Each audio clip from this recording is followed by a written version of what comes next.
Hello Achievers, welcome back to our channel Achievers Academy. CS Rajdeep Kaur this side. My dear students, इस video में हम class 10th Maharashtra board algebra के chapter 6 के practice set 6.1 के दो question discuss करेंगे, question number 1 और 3. आप पूछोगे क्वेश्चन नंबर 2 क्यों नहीं, तो मैं आपको बता दूं हमारे सिलेबस में बैच 2021 के लिए 2 मेथड कैंसिल हो चुकी हैं. टोटल मीन की 3 मेथड है. सबसे पहली है डायरेक्ट मेथड, फिर एज्यूम मीन मेथड और फिर step deviation method. Direct method हमें सीखनी है, स्टेप डेविएशन और एज्यूम्ड मीन नहीं सीखनी है. उसके अकॉर्डिंग प्रैक्टिस सेट 6.1 में हमें 2 ही क्वेश्चन सीखने हैं, जो है क्वेश्चन नंबर 1 और 3. 2, 4, 5, 6 जो हैं वो बेस्ड हैं 2 मेथड्स पे जो हमें नहीं सीखनी है, इसीलिए हमें ये 2 ही क्वेश्चन करने हैं.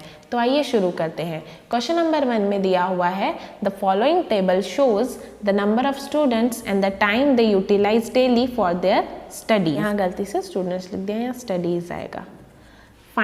Find the mean time spent by students for their studies by direct method. तो हम क्या निकालना है, mean time spent by students. तो कैसे निकालेंगे? डायरेक्ट मेथड यूज़ करने के लिए हमें सबसे पहला काम जो करना होता है, हमें 4 कॉलम बनाने पड़ते हैं.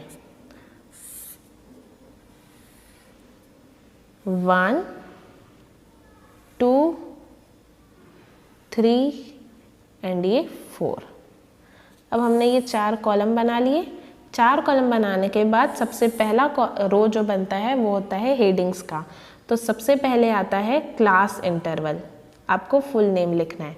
फिर आता है क्लास मार्क, उसके बाद आती है फ्रीक्वेंसी जिसको हम FI से शो करते हैं, और उसके बाद लास्ट में आता है FI multiply XI.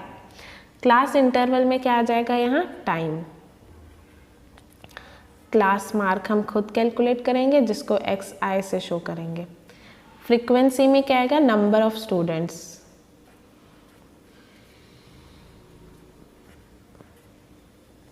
Class interval ये 0 to 2, 2 to 4, 4 to 6, 6 to 8 and 8 to 10. अब क्लास मार्क कैसे निकालते हैं, इन दोनों को plus divided by 2. 0 + 2 2, 2 divided by 2 1, 2 + 4 6, 6 divided by 2 3, यहाँ 5 7 9. अब उसके बाद फ्रीक्वेंसी यहाँ हमें दी हुई है 7 18 12 10 3. 7 1 ज़ा 7, इनका मल्टीप्लाई करना है. 18 3 ज़ा 54, 12 5 ज़ा 60, 7 × 10 70, 9 3 ज़ा 27. अब यहाँ पर हमें 2 कॉलम की टोटल करनी है, 3rd कॉलम और 4th कॉलम. 3rd कॉलम की टोटल को कहते हैं समेशन ऑफ FI. इसे एक और नाम दिया जाता है कैपिटल N, तो आपको याद रखना है. अब इसकी टोटल 50 हो जाएगी. अब इसकी टोटल यहाँ पर हमने 50 कर ली. उसके बाद समेशन ऑफ FI XI, इनकी टोटल करनी है. इनकी टोटल हो जाएगी 218. अब हम कैलकुलेट करेंगे मीन, जिसको शो करते हैं x बार से. मीन का फॉर्मूला क्या बताया था मैंने, summation of FI XI upon summation of FI. तो समेशन ऑफ FI XI कितना आया, 218, और समेशन ऑफ FI कितना है हमारे पास, 50. तो इसका आंसर हमारे पास आ जाएगा 4.36. तो हम यहाँ लिखेंगे therefore mean time spent by students is 4.36 hours. मतलब बच्चे स्टडीज़ पे कितना टाइम देते हैं, 4.36 आवर्स. तो अब हम डिस्कस करते हैं क्वेश्चन नंबर 3. इसमें क्या दिया हुआ है, एक मिल्क सेंटर है जो 50 कस्टमर्स को मिल्क बेचता है. इस टेबल में क्या बताया हुआ है, number of customers and the milk they purchased, यानी कितने कस्टमर्स कितना दूध खरीदते हैं. फिर हमें निकालना है mean of milk sold by direct method. सबसे पहले इसमें हम कॉलम्स बनाएंगे. फिर से आपको पता है कितने कॉलम बनाने हैं, 4 कॉलम बनाने हैं. हेडिंग में सबसे पहले आता है क्लास इंटरवल, फिर क्लास मार्क, आपको फुल नेम्स लिखने हैं, और उसके बाद आता है हमारा फ्रीक्वेंसी, और उसके बाद आता है FI XI। Class interval milk sold के बारे में है, तो यहाँ आ जाएगा मिल्क सोल्ड।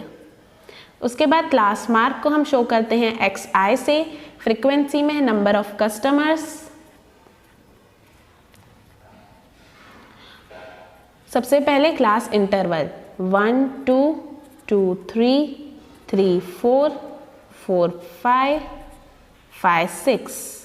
उसके बाद क्लास मार्क कैसे निकालते हैं, इनकी total divided by 2, 1 + 2 divided by 2, तो ये हो जाएगा 3 डिवाइडेड बाय 2, तो ये हो जाएगा 1.5। 2 + 3 डिवाइडेड बाय 2, 5/2, तो ये हो जाएगा 2.5। और फिर यह 3 + 4 7, 7 डिवाइडेड बाय 2 3.5, 4.5, 5.5। अब यहाँ पे फ्रीक्वेंसी हमें दी हुई है 17, 13, 10, 7, 3, 15। 1.5 मल्टीप्लाइड बाय 17 हो जाएगा 25.5। 2.5 मल्टीप्लाई 13 हम करेंगे तो यहाँ पर आ जाएगा 32.5। 3.5 मल्टीप्लाई 10 हो जाएगा 35। 4.5 मल्टीप्लाइड बाय 7 31.5, और 5.5 मल्टीप्लाई 3 हो जाएगा 16.5। तो यहाँ पर हमने सारा मल्टीप्लिकेशन कर लिया। अब हमें क्या करना पड़ता है, समेशन ऑफ FI, लास्ट के 2 कॉलम की टोटल करनी पड़ती है। तो इसकी टोटल आ जाएगी यहाँ 50, और समेशन ऑफ FI XI अगर हम करेंगे तो इसकी टोटल आ जाएगी यहाँ पे 141।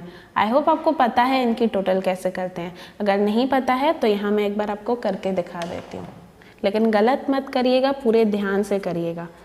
25.5, 32.5, 35.0, यहाँ पॉइंट नहीं दिया हुआ है इस नंबर में, तो आपको 0.0 लेना पड़ेगा। फिर 31.5 और लास्ट में 16.5।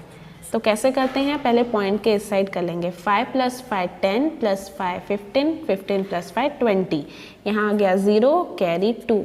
अब यहाँ पॉइंट के नीचे यहाँ पॉइंट आ जाएगा। ओके, अब 2 + 5 7, 7 + 2 9, 9 + 5 14, 14 + 1 15, 15 + 6 21, 2 + 2 4 और 3 7, 7 और 3 10, 10 और 3 13, और 13 और 1 यहाँ हो जाएगा 14। तो ये आंसर आ गया 141, बिकॉज पॉइंट के बाद अगर 0 हो तो उसकी वैल्यू नहीं होती है।